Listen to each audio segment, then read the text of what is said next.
now, Gen AI was already exciting, and then agentic has come into it. Right? Yeah, agentic is a different Yeah, word. and it reminds me of the days of the Matrix and Agent Smith and all that, right? And how do you think agentic is going to play out in the next couple of months? Right? Because a lot of talk in 24. They said 24 was the year of POCs in agentic. 25 is the year where we were seeing RFPs, we were seeing on-ground action.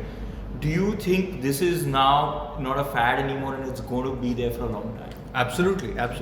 So agentic, as a matter of fact, this year is going to be a year of agentic AI for us, and it's very simple, right? Because as you see the benefits of a particular technology, you also want to leverage that technology to do more for you. True.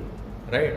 So as we graduated from the age of perceptive AI to generative AI and now to the agentic AI, the sheer automation and the sheer work that AI can do for you as an employee or as an organization has grown multifold. So agentic AI is about reasoning.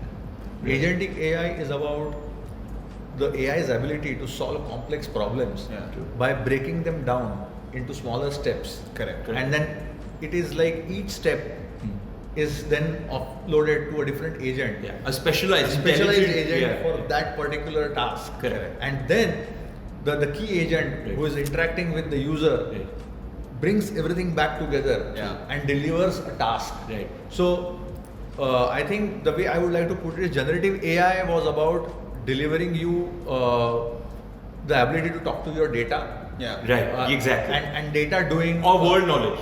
Or giving you the outcome. Yeah.